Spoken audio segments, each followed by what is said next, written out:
How you all doing out there, Dreamforce? Thank you. Please grab a seat.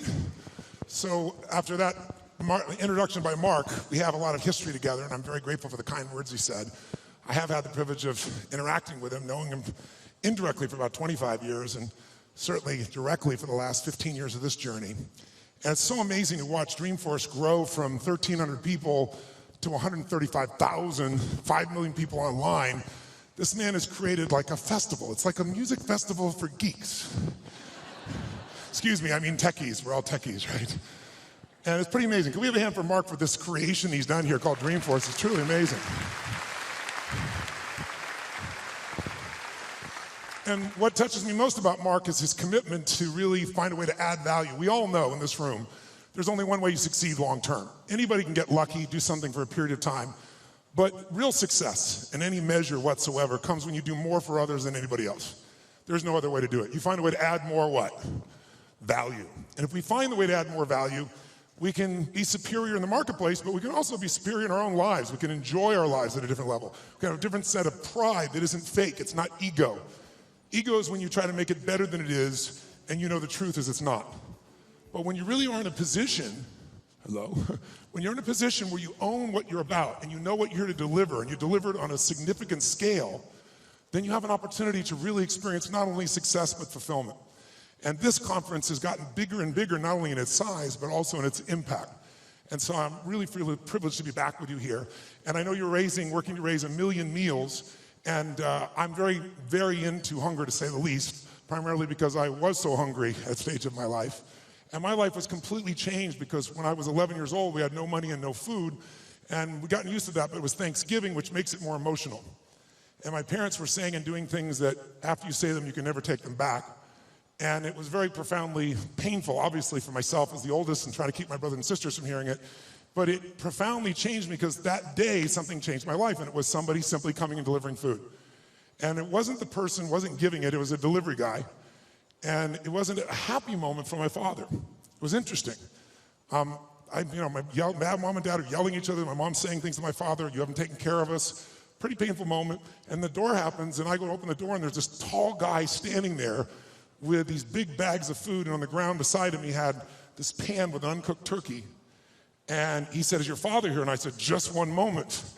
And I sprinted to get my dad, thinking this was going to be the most euphoric moment you could possibly imagine. Like God had come by and surprised us, somebody cared about us, whatever you wanted to frame it. And my father came to the front door begrudgingly. When he saw the man, he got very angry. And he said, we don't take charity. And he went to slam the door. And the man was a very tall guy, and he put his arm or shoulder against it. It kind of bounced off of him. And he said, sir, this is not charity. Everybody has tough times.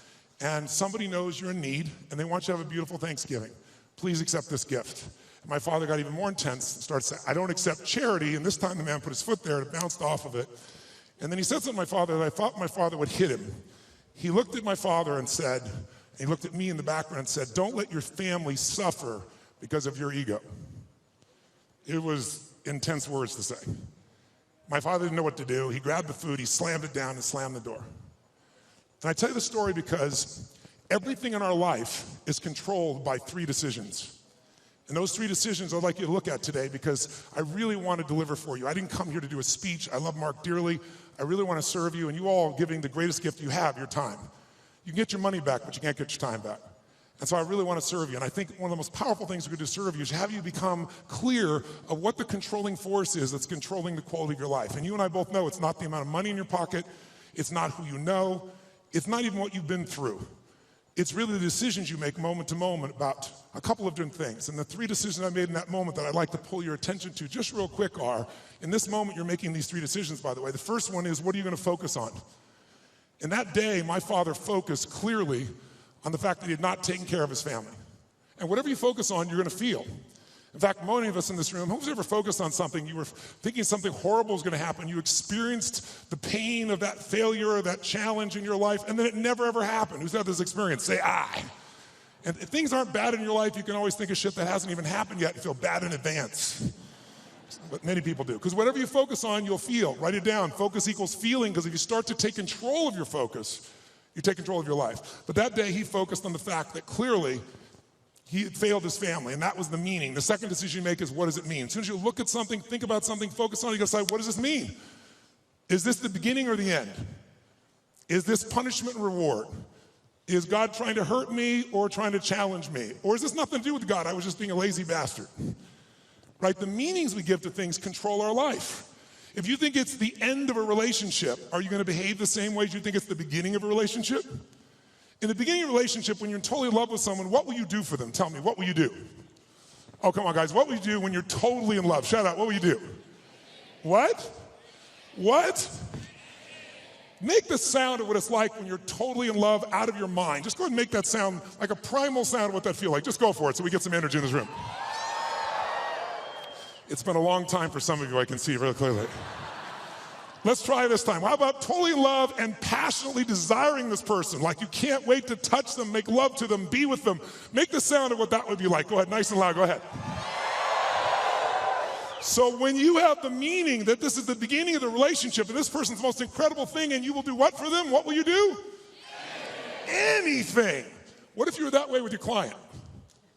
What if you're that way with your internal customers, called your partners? You go, well, we'd have real sexual problems with HR, that would be the real challenge. But if your commitment was the same, when you're in that place, you do anything in the beginning of a relationship. In the beginning of a relationship, if your partner said, would you take out the trash? What do you say? Take out the trash. Happily. But after about 7 days or 7 weeks or 7 months or 7 years or 70 years, one day someone said, would you take out the trash? You go, what do I look like, your janitor? You go, what happened to our passion? I'll give you a clue. If you want a relationship to last, if you think it's coming to the end, do what you did in the beginning and there won't be an end. Because when you think it's the beginning, you behave differently than the end. The meaning we associate to things controls our entire lives. It's not that your mother or father died that's giving you suffering. Certainly that's painful. It's the meaning you think it shouldn't have happened. And when we take control of the meaning, it's the only thing we can control our lives. We can't control events. And we're living now where technology is happening so rapidly. It's magnificent what it does for our lives. But we all know with that technology, our psychology is not developing as rapidly. And as a result, the world's changing. And there are a lot of us that have learned to engage with technology and use it to maximize, most people in this room. But there's lots of people who use technology to disengage, to be harmful to themselves and to other people. It's not a one-way street. So I'm interested in how to maximize the psychology side. That's why I'm sharing this with you, so you can increase both your leadership skill, but who do you have to lead first to be effective, my friends? Who? Yourself. And so good to see. What's controlling you? Well, what I'm focusing on is controlling me. You can focus on something and make yourself crazy. You can focus on something and make yourself great. In this moment, you could be worried about Ebola, because we all know it's coming. People are freaked out all over the world. 36,000 people die a year of flu, and the whole world is focused on Ebola. Because the news is not designed to inform you, it is designed to startle you. Because that's how you sell things. So if you let someone else take control of your focus, your life will be in someone else's hands. So first decision is what you're gonna focus, second meaning. My father that day focused on he hadn't taken care of his family, and the meaning was, I know what it was because he said it out loud, then I'm worthless. Now when you come up with a meaning, it produces an emotion. And if you and I wanna look at the quality of our life, there's only a way to define it. One way really, that's real. How do you feel every day? If every day of your life you got $1 billion and every day you feel guilty or angry, by the way, nothing worse than an angry rich man or woman, isn't there? You just want to slap them, don't you? How do you have the right to be angry? But they find a way. But if you got $1 billion and you're angry and you're pissed off and you're guilty all the time, what is the quality of your life? Angry, pissed off, and guilty. If you have nothing, I live in Fiji a portion of the time, I have a home there and a resort there and kind of 2 families of villages there that I interact with the last 25 years. And when you go to Fiji and you walk down the street or you drive by, people jump up and they yell, bula, bula, bula, which means welcome, be happy, we love you. And you drive by 5 minutes later and they jump up, bula, bula, bula. And you're going like, what drugs are they taking? No one's paying them. But they're so happy. They're in such a different state. They've learned to focus on something else and come up with a different meaning for life. But if the meaning is it's the end, if the meaning is that you're dissing me, if the meaning is you don't care, whatever meaning we come up with, that affects the third decision, which is what am I gonna do?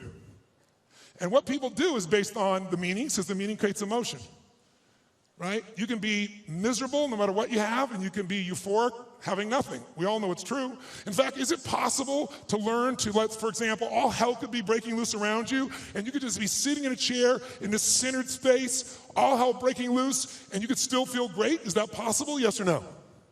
Yes or no? Sure, but you and I live in a Western culture. Well, if you sit and bliss out, people come and take your furniture. So we have to be good at not only controlling the internal world, but our external world. And that's shaped by what we do. And what people do is based on their emotions and also their role models. So I thank you, Mark, and I thank all of you that are role models for people, where you show people that success does not mean taking, that success can mean truly growing and giving. That money, resources, and opportunity are things to be shared. They're things that are tools for a quality of life that you're able to enhance for people and for yourself and your family. Pretty beautiful thing. My father that day decided what to do was, if I failed and I've been worthless to my family, I must leave. And he did. And to me, it was the worst day of my life. I'll never forget it. I loved him more than anything. I had 4 fathers. He's the one I finally got attached to. I was like, Mom, I'm confused. But then finally, years later, I got the benefit of it, because out of all those experiences and all that pain, that day I made 3 different decisions. First decision is I just decided to focus on something different than him, and that's the power we have. We get to decide what to focus on, and my decision number 1 is I want to focus on the fact there's food. What a concept. Pretty cool. But the most powerful thing to change my life was meaning. I said, what does this mean? Because my father had always said, my mother had always said, nobody gives a shit. Nobody cares. Don't care about anybody, they don't care about you. And that day I had physical evidence. Those you bringing food, I want you to know that's not just food. That's called love for someone. That's called hope for someone. That's called surprise for someone. And that day for me, I went, strangers care. And so I started caring about strangers. And I decided someday I'm gonna do the same. So when I was 17, I've had 2 families. It was like one of the most incredible experiences of my life. I went to the grocery store, I was all excited, saved up all my money, went to the manager and said, I want to feed 2 families, this is what I'm doing, it's not for me, give me a discount. And he gave me 10%, and I thought, cheap bastard. But I went out and I delivered this food, and ironically, I called this church and I asked in the barrio, a particular place, where are some families in need? They gave me 2 names. I put on t-shirt and jeans. I wasn't going to be acknowledged. I also didn't want someone to be insulted, because I saw what happened to my father. And I wrote a note, said, this is a note from a friend. And I said, I just want you to know, we know you're having difficult times. Everyone does at times. And I want you to have a beautiful Thanksgiving. And please feel loved, take care of your family. And someday, if you can, do well enough to do this for one other family and pass it on. I put love a friend. And I had it written in Spanish as well. And I'll never forget, first place I pull up, in this rotten old van, stick shift van, that I borrowed from a buddy of mine, with all these bags of food. And I went into this place and got out, pulled up this little tiny building, really tiny, knocked on the door, and when I knocked on the door, this little woman opened the door. It was probably half my size, which is not hard. I'm 6'7", so she's like 5'2", and she looked up at me like this, and she saw the groceries, and she screamed. And she started grabbing my head and pulled it down and kissing me. And I was like, no, no, no, delivery boy, delivery boy. And she goes, no, God gift, God gift, God gift. And she didn't speak English, so I handed her the note. She read the note, she crying again, started trying to kiss me again. I said, no, no. And she goes, God gift, God gift. So I pointed, where do I put this? In this tiny little room. There's a table there. I put the food down, and I went over to get some more groceries. And when I did, 4 children come running out. And one hits my leg and wouldn't let go. And when they saw the pumpkin pie, it was over. And it was one of the most emotional experiences of my life, because first of all, this little boy just wouldn't let go. And I delivered this food, and this woman was crying and smiling. And I stayed there just to take it in for a few minutes, seeing them all. It was like going back in time. And then as I went to go leave, I couldn't speak Spanish, and she was like trying to say something in Spanish. I didn't know what to say, and it was Thanksgiving, so I said, Feliz Navidad. It's like, I heard the song, okay? And she laughed and laughed. She's crying and laughing. One of the more beautiful experiences of life, isn't it? When you can have both those experiences in your body simultaneously. And I remember I got in the van, and all the 4 kids were sitting on the bench here, and she's standing there waving, and I pulled and go in reverse, and I looked in the mirror, and as I looked in the mirror, I saw these kids there, and I saw Mom crying and smiling still, and then I lost it. I started crying uncontrollably. And I'm like trying to put the thing in gear, through tears come through my eyes, and I thought to myself, what? I mean, this is a beautiful thing, why am I crying? And then I realized what a gift that day was. I realized that my worst day of my life was my best day. And my goal for you, if you don't already have it, my guess is you've already done it, knowing where you are in your world today, but maybe your second worst day, it's time to make a best day. Because out of every tragedy, out of every pain, it only gets healed when we find a deeper meaning, when we find there's a higher purpose in it. And I realized I wouldn't have been there that day. I wouldn't have that hunger to help somebody else if I hadn't had the hunger in my own soul at one point missing. So it's very personal to me. And I want to thank all of you that made the contributions. And I told Mark and I've announced that I'm going to match the 1 million meals if you hit it. And I'm sure as hell expecting that you will. And so we'll get 2 million. And when I told that, then Mark said, I'll match that. Like these lead to nights like this, lead to love like ours. You like the song. So Mark's matched it. So if you do the 1 million, we're going to do 3 million here. So that's the way to play the game, I think. Just raise the game together. And so I'm excited about what that possibility is. And I'm personally also, November 18th, I'm going to feed 50 million people. I've fed 42 million in my life. And the reason I tell you this, and I'll get off the soapbox, but I want you to think about what's going to create meaning for you. Because money by itself won't do it. But impact will. And impact can be with your own child, spending more time with it. It doesn't have to be anything to do with contribution any other way. You can contribute to your own family. But contribution is what makes us feel fully alive. And I'm doing that because, I don't know if you're aware of it, but a year ago, last summer, Congress cut the budget for what was traditionally called food stamps by $8.7 billion. By the way, $8.7 billion is the equivalent of every family they support going without food for 1 week a month for 12 months out of the year. And all the nonprofits are trying to support that. So I'm partnering with Feeding America, and I started writing this book, and I thought, I'm going to donate all the profits of the book. I'll feed 10 million people. And then I was like, that's not enough. And I thought, well, I'll get matching donations, and I'll raise the bar, I'll get 20 million. And as time has gone by, I finally decided I'm going to do 50 million myself, and I'm looking to raise 100 million, and that's in addition to the 1 million I'm doing here. That's not part of it. So if you want to help, you're welcome to, and Feeding America is my partner, and we're working for matching funds to get to 100 million people. I'm already to 67 million just with some friends of mine before we even launch it. But it's a goal, and why do we do it? I don't ask you to do it because it's a heavy or something. I do it because you can. Do it because it's fun. Do it because research shows that when it comes to money, buying things will never make you happy. Never. Doesn't mean you shouldn't have some nice things. I have some nice things, I'm sure you do too. But it's not going to give you happiness. Buying experiences can make you happy, by the way. People who say money doesn't matter, they don't know where to shop. Because there's some experiences you can buy that are extraordinary. Who's got some experiences, some trips, some things you've done with family or friends that will live with you for years? Who knows what I'm talking about here, right? Those things, that money can be a really valuable tool there. If you can find enough add value and have money and do those experiences, how cool. I'll tell you what else money research shows will do. People always say money doesn't matter once you get to a certain level. No, it matters that you can spend $5 a month and have more emotional juice, and it can be measured all the way down into your saliva by hormonal changes. You want to use money, not let money use you. And so another thing that'll do it is getting rid of drudgeries. Who here loves to pay for shit you don't want to do?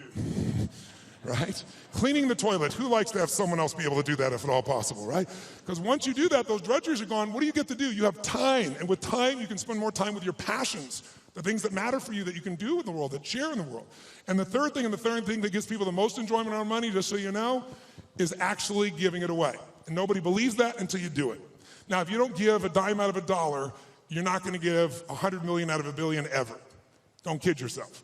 It's the place to start wherever we are. And if you do, I think you can find there's enormous enjoyment in that process. And I think you'll also find if there's somebody you love, you do something for, it's even more.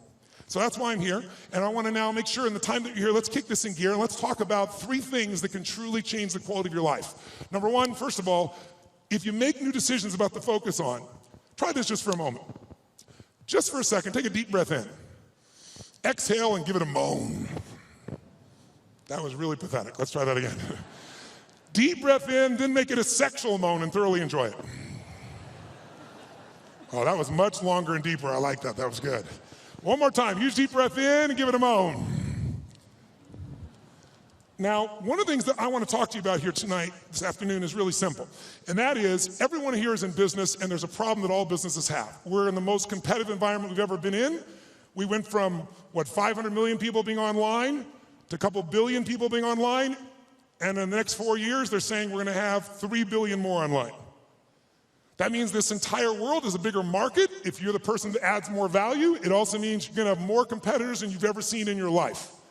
How many think the economic world that we're in today is gonna stay the way it is? Raise your hand. Okay, one man on drugs, there's always one.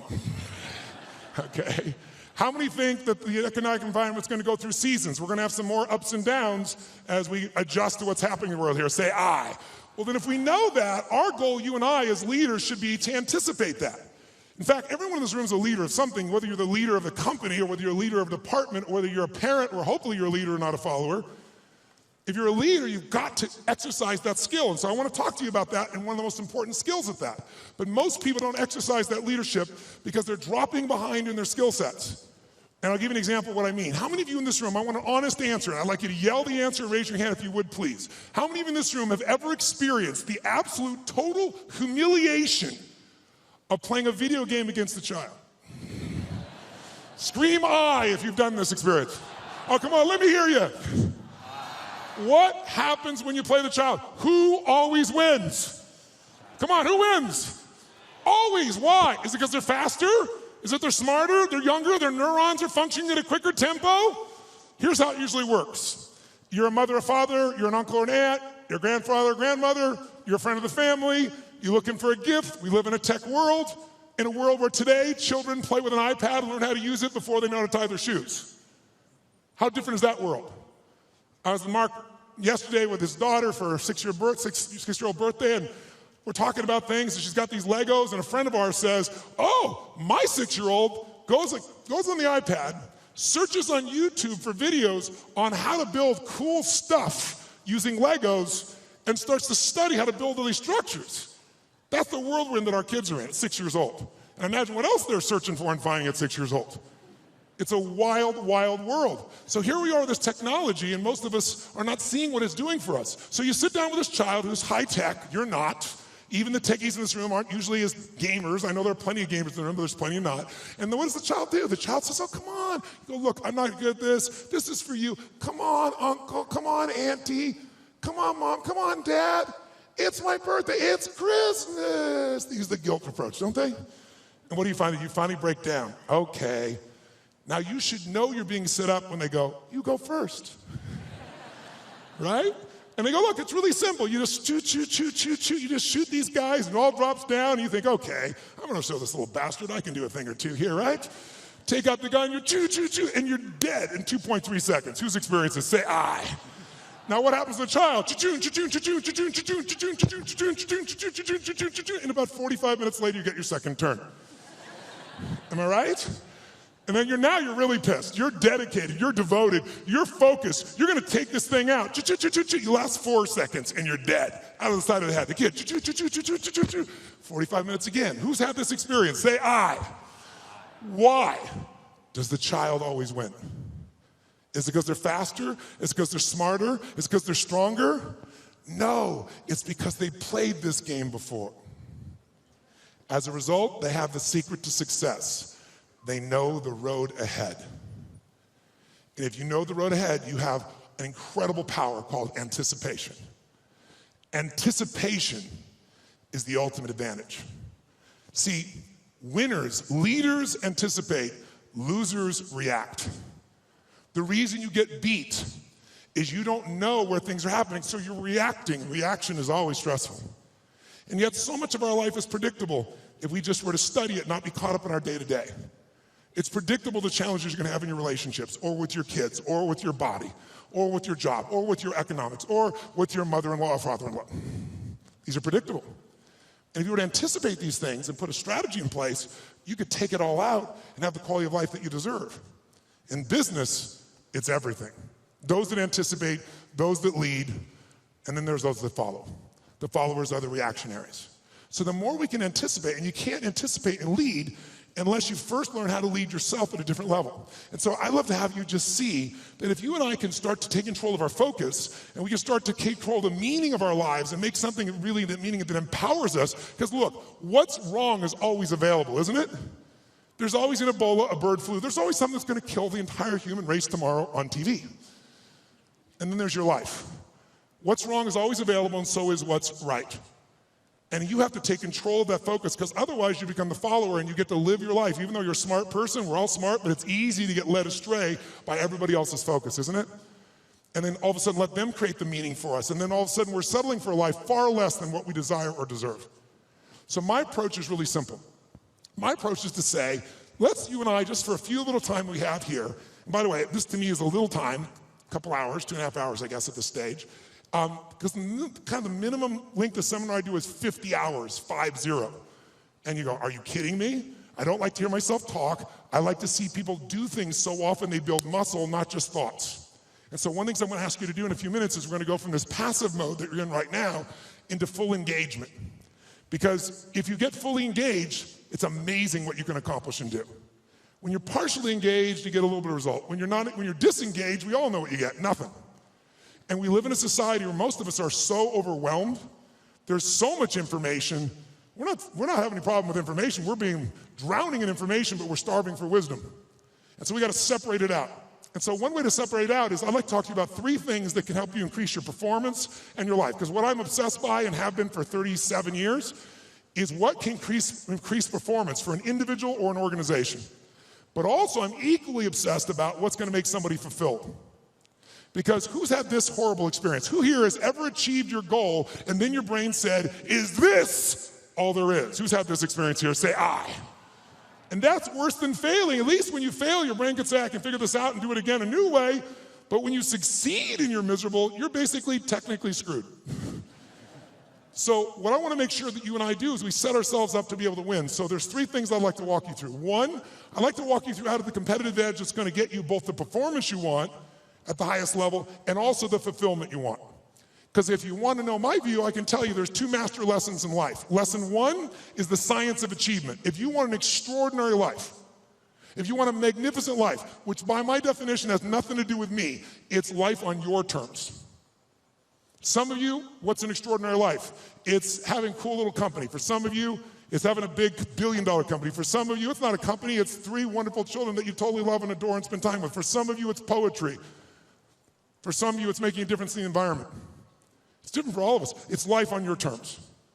But if you're gonna have an extraordinary life, you need to master, number 1, the science of achievement, which most of you are damn good at or you wouldn't be in this room, right? You know how to go from where you are, have a vision, make it real. Speeding that up, that's my business. And when Mark talked about it, he actually showed me the other day, we were together a couple days ago, and he showed me the very first day he did his V2 Mom, which is really a simple way of saying, what do you really want? What's your vision? And your values is, why do you want it? And walking through the obstacles and the solutions and strategies to get where you want to go. And he showed me on the back of an American Express bill where they designed on the very first day Salesforce. And there you see that day where he engaged. He engaged in his vision instead of settling for a life that someone else had designed. He had a great life, extraordinary life. Top guy at Oracle, working for one of the most brilliant people on the face of the earth. Can you imagine how hard it would be to leave there and start something from scratch? But he had something larger that he wanted. So how do you do that? How do you get yourself there? You gotta understand the science of achievement. But I know so many people I get the call from, most successful in the world, business person, politician, leader of some sort, economic leader, financial trader, and they call me up and they want me to change something in their business, but I know what they really want. They really want to find fulfillment still. Because success without fulfillment is the ultimate failure. Who's with me on this? Right? You make everybody else feel great. I mean, it's a horrible example. I hate it. But we all know an extraordinary spirit that took his own life just recently probably lit up more human beings than almost anybody alive when it comes to humor and joy. He made everybody else feel happy but himself. It's sad. You don't want that to be you. If there's any gift he can give besides his joy, is the evidence of what you don't want to move towards. Nobody in this room is going to move towards that, but we do it at a little level. We die a little bit along the way by giving up what we really desire and believe in. And my goal is to make sure to see if we can wake that up. So, and by the way, fulfillment is as unique as there are people. Achievement, there's laws, right? You do this, money, there are laws. Your body, there's laws. We all have biochemical, special, unique identities, but there's certain fundamentals. If you do them in mass, you're going to be overweight. If you do them differently, you're going to be fit and strong. Same thing with money. But fulfillment is as unique as art.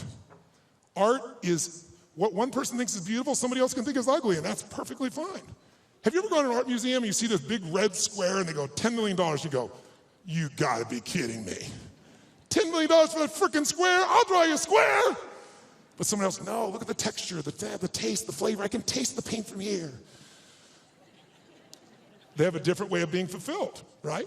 So those are the two kind of lessons of life. So this is what I'd like to do to help you with both those today if you want to play with me. Number one, let's take a look at what will give you the edge. Who's up for having a competitive edge in anything you do? Say I. And it's not BS and it's not positive thinking, it's something you can test because the edge is what's going to get more out of you. Second, I'd like to show you how to create a breakthrough. Who here has an area of your life where there's something you've struggled with for a while and you're sick of struggling with it and you're sick of making excuses and you want to actually change it today? Who's got one of those in your life? Say I. If you want to play full out, I can show you that. And the third element really affects the other two, and it's really the one that affects business and life, and that's the power of engagement. All of these are tied to engagement. And I'll tell you what triggered me on this, is thinking about how could I add the most value here? And engagement is one of those, new flash words in the corporate culture we all hear about, full engagement, partial engagement. But it's really true, engagement plays such a huge role, and some of the studies that are out right now are mind-boggling. Have you seen the recent studies that they've done? 142 countries asking workers around the world, how would you describe yourself? Fully engaged, partially engaged, disengaged, aggressively disengaged. And guess what they found out? Throw it up there. Around the world, in 142 countries, they found out that 13% of employees worldwide said they were actually engaged in their work. Now, for us in this room, you'd say that's absurd, there's something wrong with the survey. Well, you'd be right. In a room like this, it's full engagement, or at least a lot fuller engagement. America has the highest engagement of any country in the world, it's 29%, which sounds so much better when you're 13. So which would you rather have, a punch in the face or a kick in the stomach? But let's flip that around and say, what does that really mean? It means 71% of people are disengaged at work in the richest, most powerful, most influential country in the world. It's mind-boggling. Now, if it was only one study, you'd say, it was a partial, but you can see study after study coming up with similar numbers, slightly off, but pretty much the same ratios. Now, here's what's really interesting. Of those 71%, there's a group in there, about 24% of them, that are actively disengaged. You know what that means? That means they hate what they do and they hate you. Now, this is pretty important, isn't it? They hate what they do, they hate you, and they will actively work to disempower the organization. Who has ever bumped into one of these humans? Raise your hand, say I. Okay, so when you bump into these humans, it's not usually a pleasant experience, and we all know they're out there. And by the way, how much damage can they do in a world that has, social media everywhere where good news travels fast and bad news travels faster, and people don't care what the truth is afterwards. It's a cool story, it makes it go. So this is an area that if you're going to change your business, you got to make a difference. So here's what I'm looking at. What makes the difference in people? What makes the difference in an organization? And I would submit to you that it isn't getting a head start. You can find individuals who you give everything to. You can love on them, give them a great education, they get a great economic background, and can spend the rest of their life going in and out of rehab. Who's seen this before, knows what I'm talking about? Say I. On the other hand, you see people that life's kicked in the face, somebody's been abused mentally, emotionally, physically, you name it, and they become the Oprahs of the world. So it's certainly not, advantage does not come because you were given something. And by the way, in business, advantage doesn't come because you have most resources. Companies with most resources don't win. The most resourceful companies win. The most resourceful companies are the ones where employees are the most engaged. And it's statistically proven. You look around and you say, who had the lead? Well, before YouTube, there was Vimeo. They had a year jump. Pretty much the same technology, just didn't engage as many people. Before Google, there was, what happened, Yahoo? If you're out there, what the hell happened to you people? Right? Before Facebook, there was, what happened to MySpace? Facebook was more engaging. Engagement is really the new factor. Being able to be fully engaged. And by the way, in your intimate relationship, how important is engagement? Some guys go, very important, I want to put it off as long as I can. No, I don't mean that. Full engagement in that area is going to determine the level of fulfillment you have or don't have in a relationship, right? The more engaged somebody feels that you are with them, the more energy you have, the more connection you have, the more aliveness you have. So part of what I'd like to kind of experiment with here is kind of discover what creates engagement for real with you, what creates disengagement, because these are huge factors. Because if you understand what they are, your level of performance, your level of results, your level of leadership, your level of joy will change very, very radically. Who's with me that engagement is not just a term, but something that can make a difference in your body? Let me see a show of hands. Say I. Now, I'm asking for your hand raised for some engagement. Because here's what research shows. If you listen to me passively as I'm talking here, guess what? Within a month, if you just listen, sit passively, which most of you are doing, and there's nothing wrong with this, what you've been doing your whole life, what you've been taught to do, you'll remember about 10% of what I say 2 months from now, which basically means you wasted your time today and I wasted mine. 10%. How many came here because you want to learn something, do something, change something, make something stronger or better? Say I. If that's true, then if all you do is take notes, which I don't see anyone barely doing, oh, thank you very much, a few of you. I stand corrected. Then nudge the people on either side. What's wrong with you, bitch? Come on, where's the notes? Right? Because I don't know anybody who's got that great a memory. In my entire life, I've kept journals. Because here's what I learned early on. Writing it down, if I never look back and read it again, the physical act of writing it down drives the grooves deeper. Repetition is the mother of skill. You look at anyone who's masterful, why are they masterful? Why can LeBron James do what he can do? Because he's done it a few million times, right? You know, Kobe will go out and make 300 shots before he will leave that floor every day. 300 shots. The same freaking activity. Most people in tech world, oh, I heard that story, I know that thing, oh yeah. If you're not doing it, you don't know shit. You understand. And understanding in $3 will almost get you a Starbucks. If you're gonna master something, you need to get the repetition where you get it in your body and you bring emotion to it, and enough motion, enough repetition, it gets in your body, and now it becomes physical mastery where you don't think about it and you just do it. Mastery is tying your shoes. Most of you can do this, chew on some gum, send a text simultaneously. Not some people leave their tongue out while they're doing it, but you get the idea. If you do something enough, and you're confident enough, you're certain enough it's in your body, that's mastery. So I'd like to see if we couldn't get to a different level of mastery in this, and what I'm gonna ask you to do is, by the way, if you listen and take notes, just write those notes down or you type them in, whatever you do, research shows you'll retain about 40 to 50% of what's been said. For the future, I'd highly engage or encourage you to do that. Now might be a good time. And then the third most powerful one is if you physically engage your body.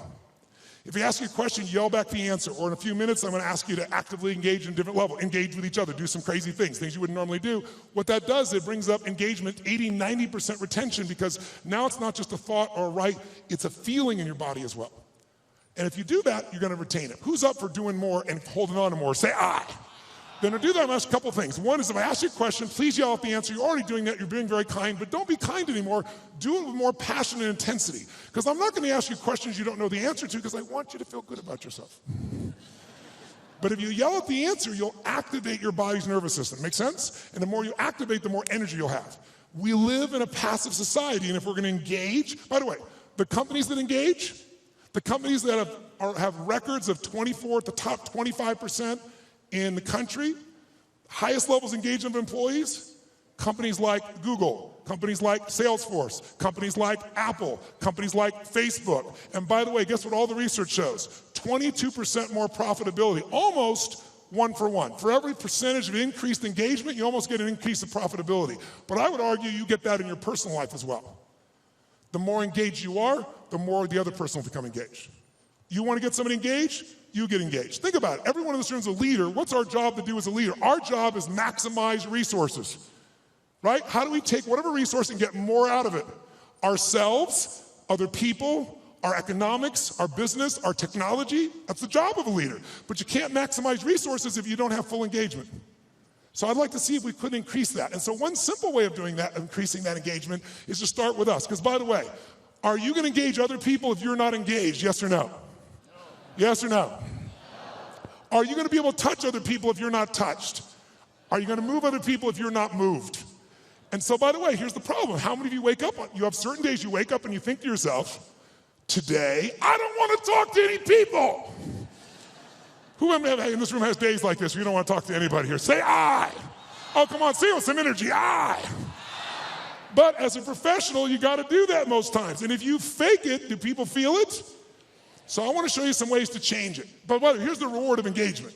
If you can become a person, engage others, you will now become an extraordinary leader, not a mediocre or good one.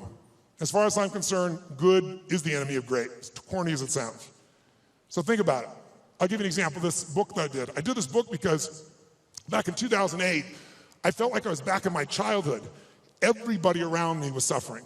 And I hate suffering. Most of the skills I develop is because I want to take somebody else suffering and take them to a place where they have joy and aliveness and health and vitality and abundance or whatever I can do to help. And so I've got the guy that cuts my hair, my barber, is like, his kid can't go to college, he's lost half of what he's got to do. A billionaire client of mine is no longer a billionaire, and he's feeling equally bad, he thinks, but suffering is suffering in somebody's mind, right? And so I thought to myself, something's got to be done. And like most of us, somebody's going to do something. And in 2010, when things actually got worse and the system wasn't changed, I started reading everything I could read, started watching everything I could watch, and I watched a documentary called Inside Job. Anybody here see Inside Job? If you didn't see it, it was Matt Damon did the documentary on it, and it won the Academy Award. And it actually walked through systematically and showed how the entire world economic experience, our entire economy as a world, was almost destroyed by a few people, and they identified who they were, how they did it, they documented it all, and then they showed what happened to them. And what happened to them, does anybody know? No, not nothing. Nothing would have been a reward compared to what they should have got. They were actually put in charge of the turnaround. And they were given your money and mine. We were taxed so they could put their money back where it belonged. So at the end of this film, depending upon your personality, if you haven't seen it, I should warn you, you'll have one or two reactions. You'll either be very depressed or very pissed. I was on the pissed side. I was so angry, and I thought to myself, nothing's been done. This is insane. And something's got to be done. I thought, everybody says something can be done, but what can I do? And I thought, you know what? I've got access. For 21 years, most people think I'm a happy, bouncing around, positive thinking, grinning guy on an infomercial from 20 years ago, but I have continued to grow. Not taller, hopefully. But in all that time, for 21 years, I've coached Paul Tudor Jones, who's one of the top 10 financial traders in the history of the world. He's a man who's made more money than almost anyone on earth, along with George Soros and a few other names you may know. But Paul's really unique in that Paul found himself in a position that in 1987, when the stock market crashed, the largest percentage in a day still to this day, he made 20% when the whole world was losing everything. He made 200% that year for his clients. Just unbelievable. And then it was like the guy that walked on the moon. What do you do if you walk on the moon? You see that, you look at that incredible view of the earth. It's you seeing it, it's not a photograph. You come back to the earth, you shake the president's hand, you have a ticker tape parade. Now what do? And a lot of those astronauts, if you know the story, actually became depressed because they didn't have what I call a compelling future, something to look forward to. So Paul had a little fall back, and I was called in to turn him around. Came in and started studying everybody around him, figured out what it took to do it, and built a strategy to put him back in state. He's been successful and made money every year for 21 straight years. Every single year. There's no one in his class that's done that. No one. Pretty amazing. I was with him to give example. We were together in, back if you remember, in the tech bubble of 2000. It blew up. Paul made money. Right by him, side by side, every single day. He's emailing me every single day. I'm talking in some ways, communicating, or I'm going to see him every 3 or 4 months to be there in person to make sure we keep tweaking the system. I'm not there to be a positive thinking coach. He didn't need that crap. I'm a prepare for anything coach. How do we figure out the strategy? I've always been a strategist. I've never believed in positive thinking. I never told people you should go to your gym or go to your garden, better yet, and chant, there's no weeds, there's no weeds, there's no weeds, there's no weeds. I'm like, here's the weed, let's pull it out. That's what I do with him. 21 years. 21 years includes 9/11. And when the whole markets are blowing up, making money. 21 years includes everything we saw in the subprime crisis, making money. It includes when we all went through the dropping gold, those were associated to it not long ago. So I've been there with all those pieces, and I got a chance to learn from this guy side by side, and I've been able to contribute to him in a significant way. So I got access. So I decided I'm going to go find a way to interview the 50 most influential, financial, brilliant minds on the face of the earth. Not people you read on the internet, not people on television screaming at you what to buy and telling you to go to some mythical mutual fund that gives you 12% every year, and it doesn't exist, but the real guys and the real ladies that do it. But how are you going to do that? How? I'm going to call up to Tony Robbins. I'd kind of like to come interview you. You're worth $27 billion, and I'd like your time. You have to engage people. So I'm going to show you some ways to do that. I'm going to tell you, when you can engage people, there is no limit to the resources you can access. If you want real wealth, wealth is access to resources. It doesn't have to own them all, just access to them all. You can do whatever you want, go wherever you want to go. That's real wealth. And you can do it if you can engage people. And engaging people is finding a way to meet their needs, not yours. If you meet their needs, your needs can be met as well. And it can be done in a way that has integrity and love and vision and creativity, and it can truly be a synergy. Now, I'll give you some examples of it just for 2 seconds, then we're going to do some things that engage this so you get the sense of its value. One of the first people I called on was Carl Icahn. Carl Icahn is a very gentle soul. He's a man who has a hard time expressing his true feelings about things. Who knows who Carl Icahn is? So you got to get a sense here. He's worth $27 billion. He has made more money. In fact, on the cover of Time magazine, they called him the master of the universe because Kiplinger did a little study and found out Warren Buffett is not the most profitable person you could have invested with. Carl Icahn is. In the last 14 years, you would have made 1,600% with Carl Icahn. 75% overall in the S&P with the ups and downs, right? Net, I'm talking about after inflation. If you had invested with him in 1968 in his company, you'd have an average return of 31% for all these decades, doubling your money every 2.6 years. If you're with Warren Buffett, you get a mere 20%. This is an amazing guy. He agrees to the interview. I use every tool I got. I get there, and the first thing he does is he throws out my camera crew. Nope, I don't want this camera crew. I don't want this, I don't want the lights, I don't want this. Like, well, dude, you agreed. I don't care, I changed my mind. Get him the hell out of here. I'm master of the frickin' universe, don't you understand? So I said, okay, no problem, let's do the audio. My audio team goes, no audio. I said, what am I supposed to do? He goes, you got a pen? Come on, you got 10 minutes. 10 minutes? All my interviews are supposed to be 45 minutes. The average one went 3 hours. How? Engagement. I figured out how to engage these people, and I found something inside of them that really wanted to give. Not to me, they got what the mission was to other people. And I got them telling me things nobody tells them. Jack Bogle, been in the business 63 years, showed up for 45 minutes, 4 hours later left his office. And afterwards he wrote a quote for it, and he said it was the most probing, most intense interview you had in 63 years. Provocative and probing is what he said. Now that says to me a pretty cool thing. That means I engaged him better than anyone in 63 years and got those answers, according to him, not according to me.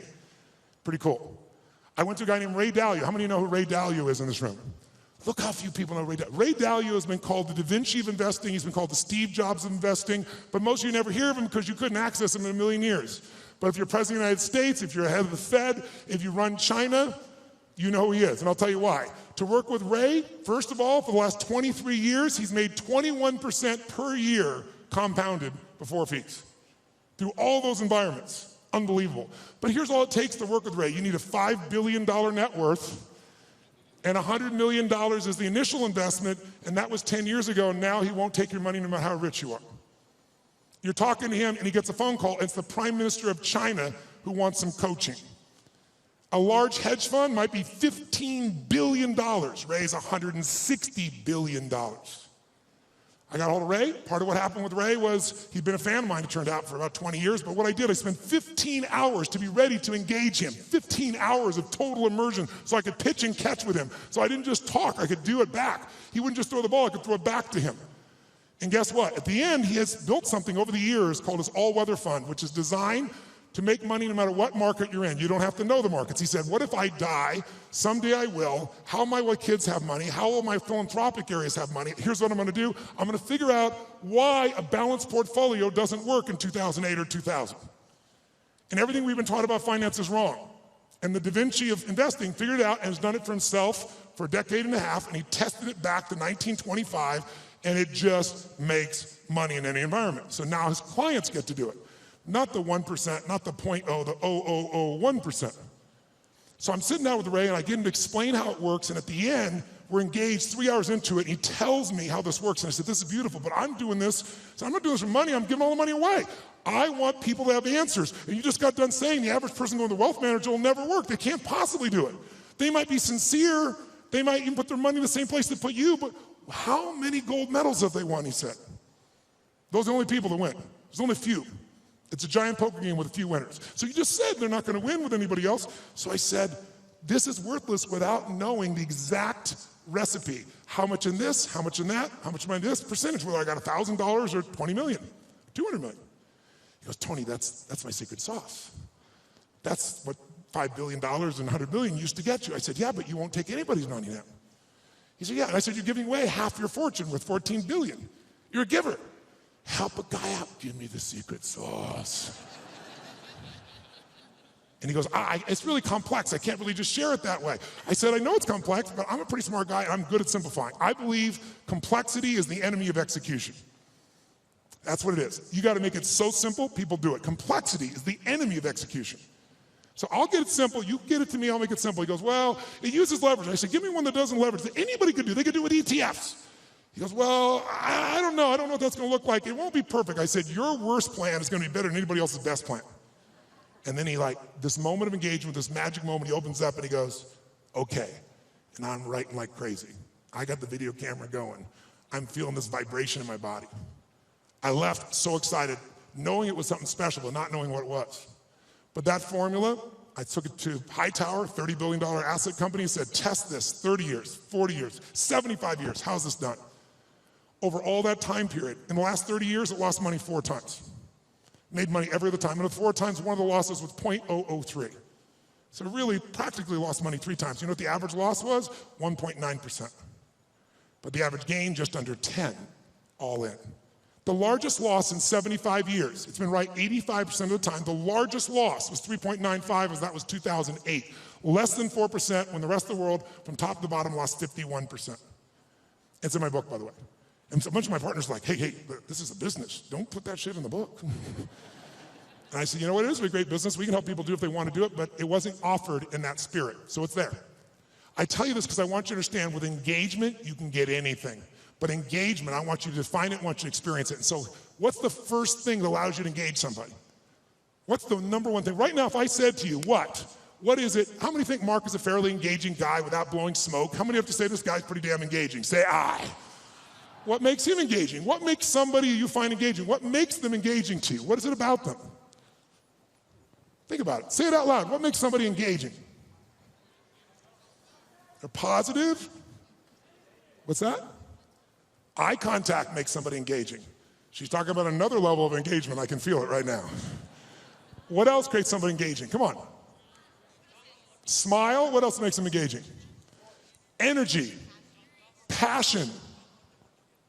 Talking the truth instead of what you want to hear. Who loves somebody who will tell you the damn truth in a world the world, not even reality television is freaking real anymore, right?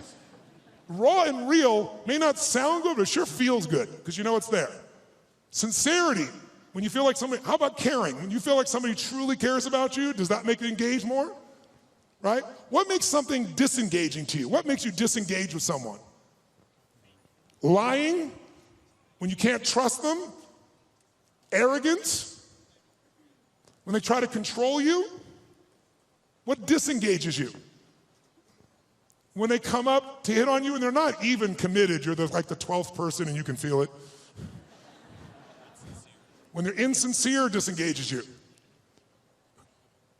What's that? When the communication or the relationship is one-sided, totally disengages you, doesn't it? Inauthenticity, whereas authentic does engage you, doesn't it? Right? What's that? Yes, when they're on their phone talking to you while they're also doing something else. How many love this experience? And yet we've made it culturally okay, depending upon what generation you're in. Depends on how your mindset is and where you live in the world, I guess, to some extent. But all the things you said are true. When you feel that someone cares about you, is interested in you, is sincere with you, shares the same interests, is trying to accomplish something, if there's that caring, sincerity, mission, passion, is passion something engages you, yes or no? And then disengagement's the opposite. But all of them start with one thing that I want to do right now so we can shift this gear, because you've been sitting way too long and so quietly, you've been so nice, but this passive learning has got to end now. I just did it so it wouldn't feel jolting when we began. Now we can step into the real game. And here's how I want to do that. First of all, energy. Energy is the base. How many agree energy is engaging? Say I. If you want to change something in your life and you are what I call energy poor, low energy, are you going to follow through, yes or no? You love your husband or wife, but you're exhausted. Love, yeah, okay. There is no passion. There is no intimacy without energy, am I right? You're not going to go to build a business without energy. You see this crazy man, he's filled with energy, day and night and day. It's Richard Branson. How much energy does that man have? He's insane in his energy. Anybody I've ever met who really has this compelling ability to engage with people, it's energy, but are they born with it? Some maybe, most not. Because I've interviewed them, I've seen them, and I also see some of them like Richard. Richard is a ball of fire of energy, and then he's not. He's actually a very internal guy in many ways. He's external when he wants to go do something. He's crazy and willing to risk his life. Not in business. In business, he goes, okay, I'm going to take Virgin and make Virgin Airways, so how can I lose? Oh, I'm going to make a deal with Boeing that if they fail, I get to give them the jets back. That's how he thinks. In his life, let me go in the middle of a balloon in the middle of the sky and hope shit happens. The point is, engaging people have that kind of energy. It doesn't matter who they are, where they have that kind of experience. So what you and I got to do is we got to tap that out. So how many of you have had times when you were in the flow, where energy was going through you, like you didn't have to think about it. The right thing was said, the right thing came out of you. Who's been in this place before? Say I. Oh, come on, say I. Who's ever had a time where you did something and after you did it, you thought, I can't believe I said that. I can't believe I did that. That was so stupid. Who's done this before? Say I. Who's done something where after you did it, you went, That was me. I don't know how I did that shit. That was cool shit.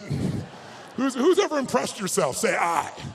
Now you're the same person. How come one situation you're an idiot, the other one you're brilliant?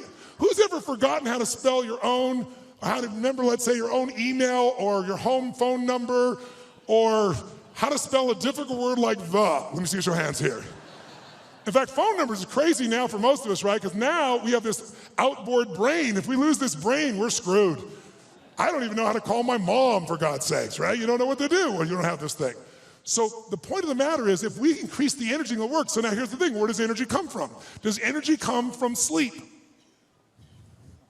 Yes or no? Really? Who here has ever slept 8 hours and still been tired as shit? Let me see your hands right here. Okay, so that wasn't it. Right? Is it food that gives you energy? Really? Really?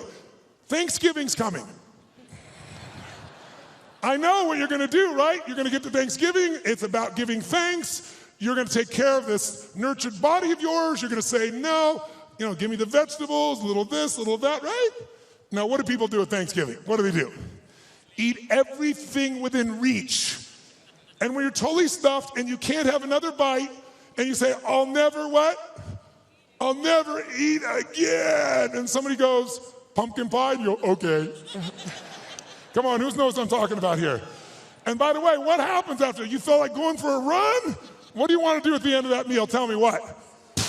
Who here has ever fasted for 5, 6, 7 days or more, gone on a fast? Does your energy increase or decrease as you no longer eat? Which one? Increases massively. So if it's not food and it's not sleep, don't get me wrong, those are useful, then what is it? The answer is, it's psychology. It's a mindset. It's a decision inside yourself where you say, I will no longer tolerate low energy in my life because low energy equals shit relationship. That's a technical term. Low energy means low, lousy business. Poor energy means I no longer have the impact on my children. Someone else with greater energy is going to. And if we can find a way to increase our energy, and here's the good news about it, it's psychology and it's movement. The way you move will create it. So I'd like to start out right now with no more passiveness, and let's get active. Who's willing to do this? Say I. Stand up, you've been sitting way too long. Stand up, shake your body out. Shake it out, come on, we've been sitting way too long. Shake it out, shake it out, shake it out. And then before we do anything else, just to get you going a little bit, stretch up a little bit here. Go over to one side and give it a nice deep moan like a little kid. Go, moan. Oh, come on, louder, moan the other side. Back, high-pitched moan. Forward, deep moan. Shake your body out a little bit. Now, here's what I'd like to do. Just get started. Let's set a new standard. And a way to do that with people like yourself who are completely non-competitive is simple. I want you to turn to someone next to you and I want you to point at them and go, I own you. Go ahead, try it. No. I mean, say like, I own you. Come on, do it again. I own you. That means I am challenging you, lazy, tired person. And here's what we're going to do. Emotion, listen to me now. How many would like to have more joy in your life, more excitement, more passion, more aliveness? Who wants more of this stuff? Say I. Can you have everything in your life work out and still be in a lousy state? Can you achieve your goals and go, woohoo? In fact, in our society, it's almost encouraged because if you do really well, who's ever lowered your enthusiasm about something you achieved because you didn't want to upset somebody else? Who's done this before? But by the way, it teaches your brain never to go for it, never to feel great. So the first thing I want you to do is really simple. I just want you to try not using your head, but just your body. And I just want you to just turn the person, point and go, I own you. Go ahead, I own you. Some of you have to join a group of 3. We're into that. Go ahead. When I say now, I want you to literally try to outdo their body with energy. I want you to shake the building like you're celebrating the greatest sports victory of your life, like you had the greatest orgasm you've ever had. And you are like a little kid celebrating, not like a boring adult. Ready? Face the person. You're going to outdo them for 30 seconds. 1, 2, 3, go, go, go.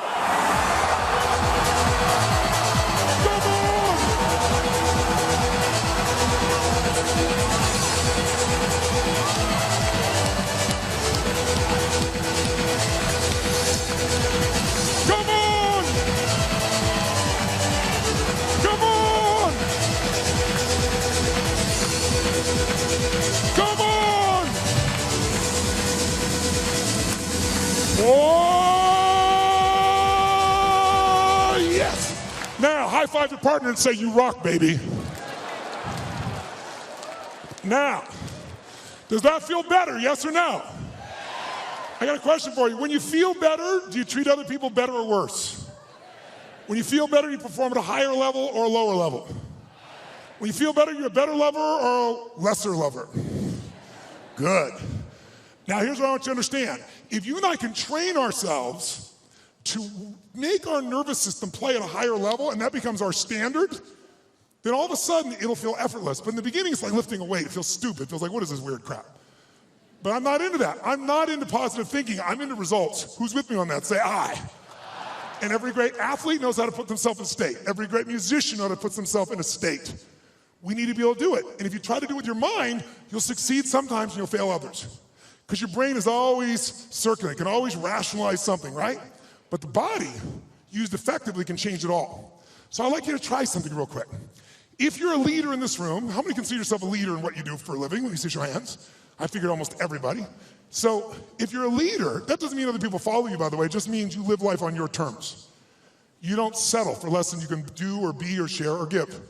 So if that's your mindset, then you got to say, okay, if I'm really going to be a leader in my life, then I need to own my energy, my certainty. I can't just wait till I feel good to do things. I got to be able to get myself to feel good, and not phony and not fake. So I'd like to show you as a leader, your skill as a leader, your number one skill that makes you a leader is your ability to influence. Is it true? And who do you have to influence first? That's right. If you can't influence you, you're going to influence somebody else. But your ability to influence the thoughts, the feelings, the emotions, the behaviors of other people. If you do that, then you will be able to engage the world and yourself. So how do we do that? Well, to influence other people, hear me now, to influence other people, you have to know what already influences them. If you try to get your kid to clean their room the way it would work for you, I promise you it probably doesn't work that way for them. Everyone's different, but there are some universals, and one thing that influences all of us is our state. If you're in a pissed off state, if you ever had a friend do something nice and you're in a pissed off state and you snap at them and you feel bad later on, it was just the state you're in. Who knows what I'm talking about here? Say I. So we need to train ourselves to be in a better state. And the second thing that affects what we do long term, besides our state, that's what affects things moment to moment, is we all have a set of beliefs or expectations, or we might call it a blueprint for how life's supposed to be. When life is in alignment with our blueprint, we're happy. We're not, we're upset. Sometimes there's nothing wrong with life, we just need to update our blueprint. So for this brief session, let's start with just changing our state, and let's learn something about how your brain blueprints things. So I want you to try something with me. Take your hands out like this, and when I say now, I want you to bring them together like this. When I say now. Thank you. All right, ready? Now. Ready? You can hear the entrepreneurs in the room. They're not waiting, baby. I'm going. I'm ready.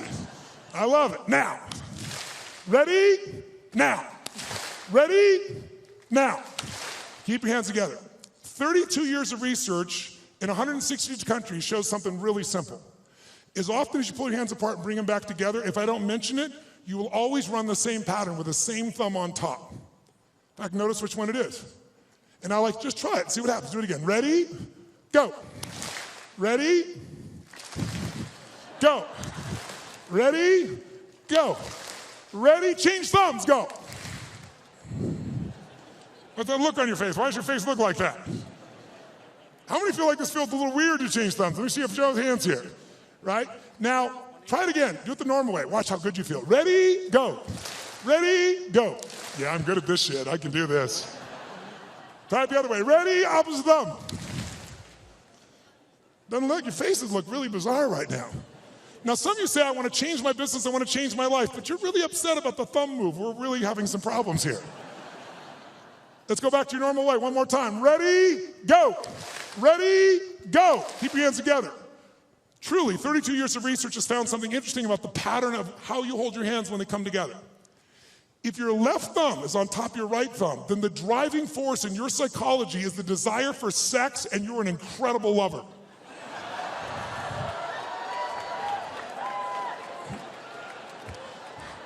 I saw that man change thumbs. I saw you change thumbs. Look at him try to show the one. Oh. However, if your right thumb is on top of your left thumb, then the driving force in your psychology is intelligence, and you will be absolutely financially free in your lifetime. Look at this poor bastard. He's having a thumb fight. Do I want the sex or the money? The sex or the money? If your thumbs just came together and you didn't cross, it means you think you're smart, sexy, and rich, but you will never be any of the three. I'm very sorry for you. This has nothing to do with anything. We're just engaging your body. So shake your body out. Shake it out.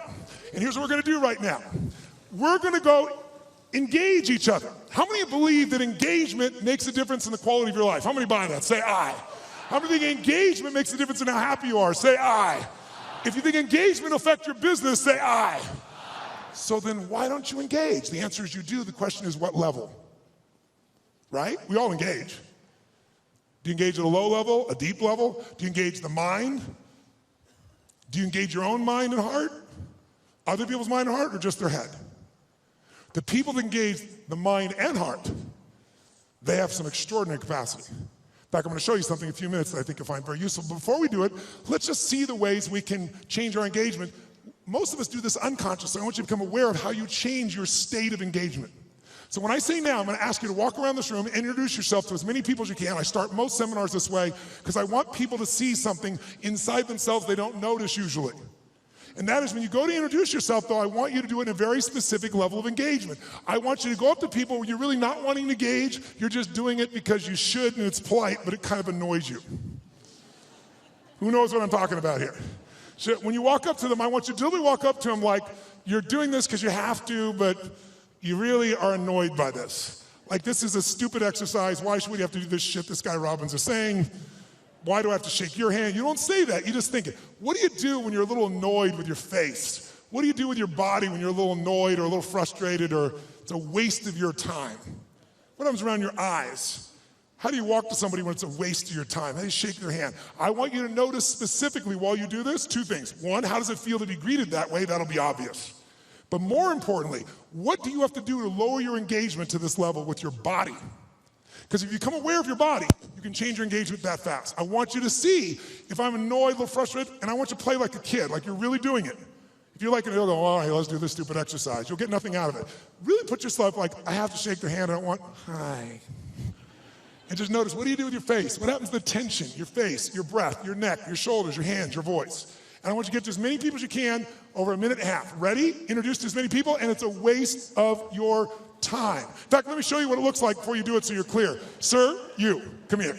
Come here. What's your name? What? Louis? Get out of here. Give him a hand. It's Louis, ladies and gentlemen. It's Louis.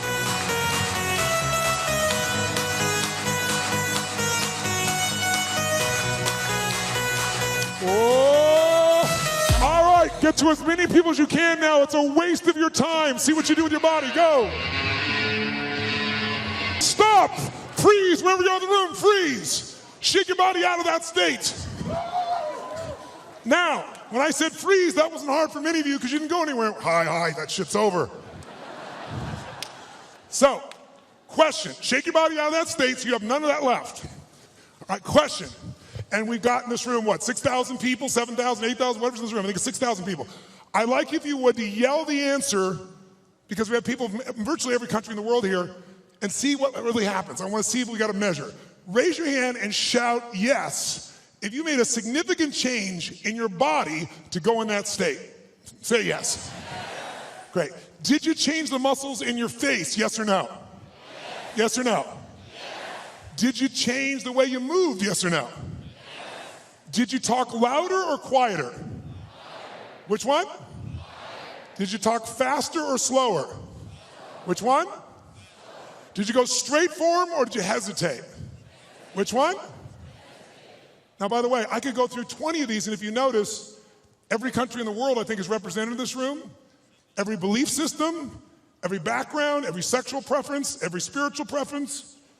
Everyone in this room is different, comes from all kinds of places. Every one of you to feel this way are doing the same things.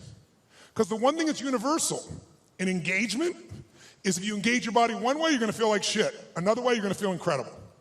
But if you're unaware of it, you let the environment control you. Become aware of it, you can take charge. Like knowing the buttons to your brain. How many follow? Say I. So that's what that one does. Now let's contrast it to a totally different state of engagement. Who's ever wanted to engage with somebody? A man, a woman, a person you wanted to employ, somebody, a client you wanted to gain, and you wanted to engage with them, but you were afraid they wouldn't engage with you fully. You're afraid they'd reject you, and that fear was really strong and held you back. Who's had this experience before? Say I. Good. If you don't raise your hand, you lie about other shit too, so I understand that. So here's what I'd like you to do. When I say now, I'm gonna ask you this time to greet people in a different level of engagement. I want you to greet them as if you're deathly afraid they're gonna reject you.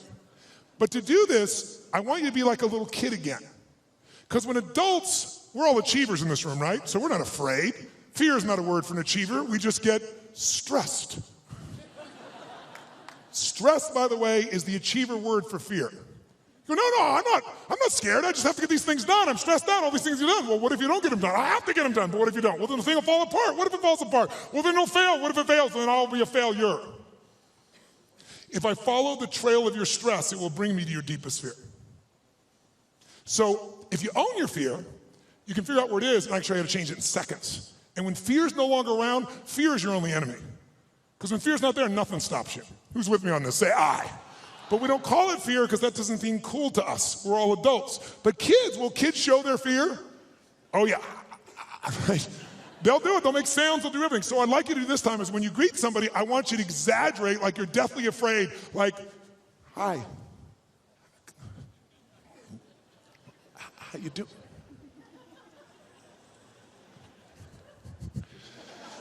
I want you to exaggerate it so you'd see what you're doing on a very subtle level underneath. I'll show you an example. Who's ever watched the Winter Olympics on television and you're in your chair and watching somebody snowboarding or skiing, and as you're watching, feel yourself doing this?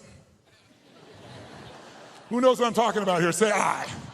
So I'm gonna ask you to exaggerate so you notice it. So please play full out. It's the only way you're gonna see what you do, and see what do you do differently with your face, your voice, your body when you're really afraid. And it'll show you contrast. Just for 1 minute. As many people as you can, totally exaggerate, you're deathly afraid, go, greet them, greet them, greet them.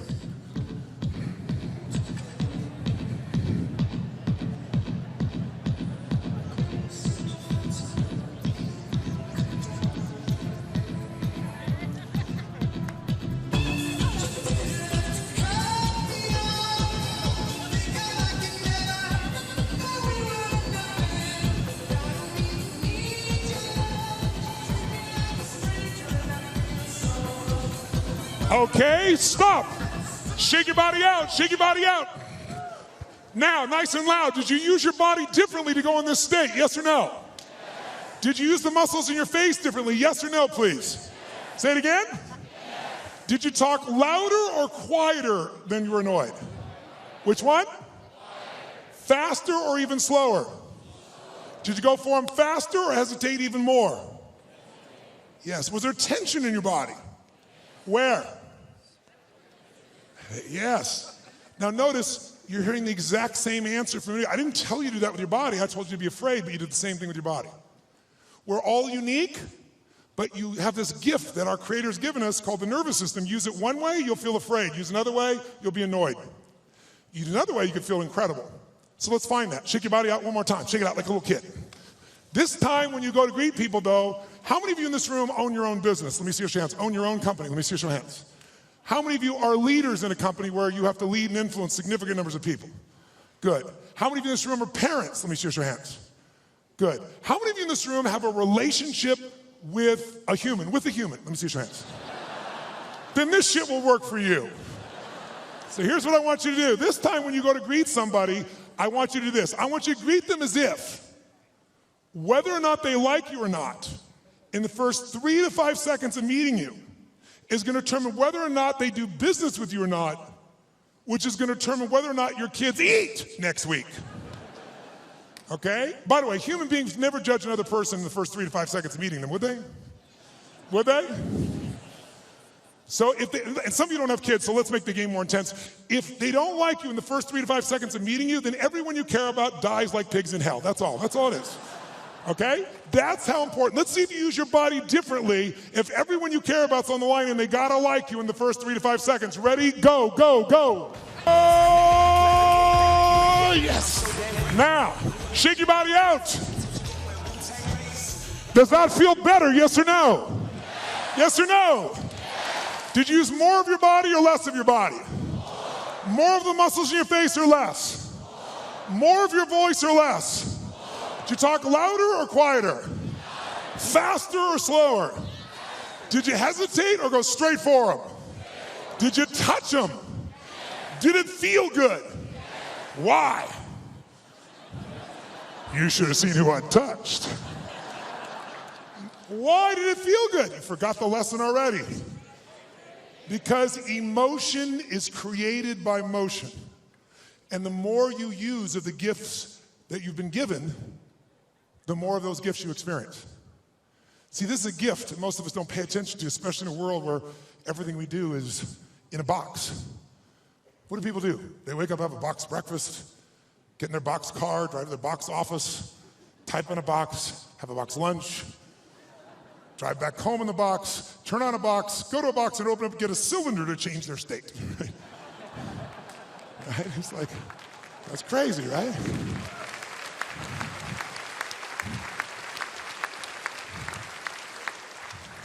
But if you and I use our body differently, we're going to think and feel differently. Do you feel more engaged or less right now? Which one?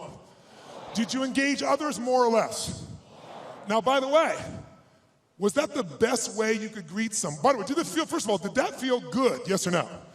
Make some noise if you enjoyed that feeling. Come on, make some noise. Right. So, question, was that the best greeting you're capable of giving a total stranger? Yes or no? Yes or no? Yes or no?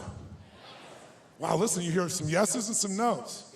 If you're saying no, that's not the best you could do, should we review the experience here for you? We said if you don't give your best, everyone you care about dies like pigs in hell, and you still didn't give your best. We need to talk. If you said no, I respect you. You know why?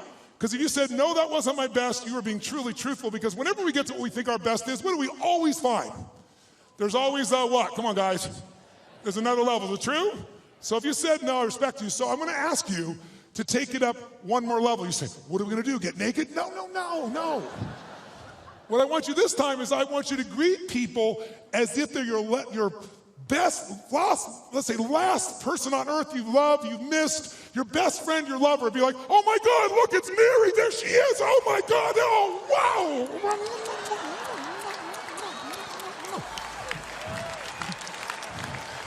I want you to greet people like they're your long-lost lover or best friend. Ready, go, go, go! Oh, let me hear you, come on! Oh!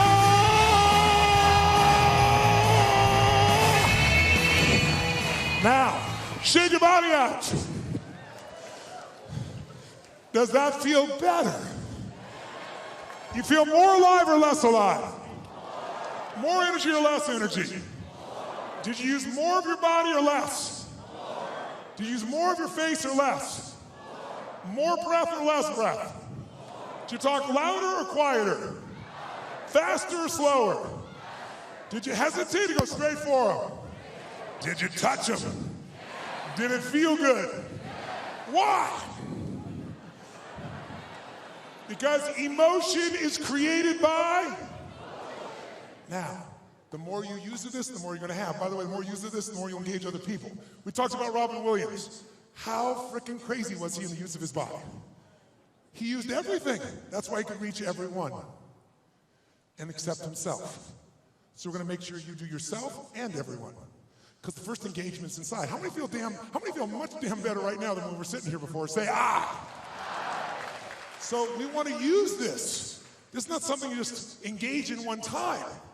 If you become engaged, you can engage anyone else. If you sincerely care about them, if you're looking out for a way to support them and yourself, but you're not going to do it if you're low energy, poor energy. You want to be energy rich. Now, if you do this and you sit down and you don't drop out of state, this energy is still available to you once you turn it on. How many, by the way, feel like sitting down right now? How many feel like rocking and doing something? Here, let me see your hand. Say, ah. Because life is momentum, isn't it? Just like business is momentum, emotions momentum, sports momentum. So you can build your own momentum, but what you got to do is you got to do the simple practice of putting yourself in a peak state. Because why? Peak performance comes from being in a peak what? Say, Tony, what am I supposed to do? Go to the president of Microsoft and go, Charlie! I bet it'll change your state. No, but if you start within you, even if you only show a portion of it, like a tip of the iceberg, people feel there's something deeper underneath, even when you don't say it. They sense what's in you. And when that's there, you can have a much deeper impact. Now, why did you come to this conference? Tell me, anyone, why did you come to this conference, sir? To grow. To grow what? What's it? To grow what? To grow inside as an individual. What did you hope would happen if you grow inside as an individual? I'll be a better person. If you're a better person, what will that give you? A better life. And if you have a better life, what will that give you? Happiness. So he's got a long story, but he just freaking wants to be happy. And most of us are a long story. If I do this and this and this, if I have 14 perfect children, if I change the world, if I make $1 trillion, if I do these things, then you have some people it's happy, some people it's free, some people feel a life of meaning, some people say I'm lovable or I'm loved. We all have different words, but we're after emotions. Everything you do, and most of us in this group are pretty intellectual individuals, pretty smart individuals, at least we think we are, but this gets in the way often of this. And we forget this is what we're after.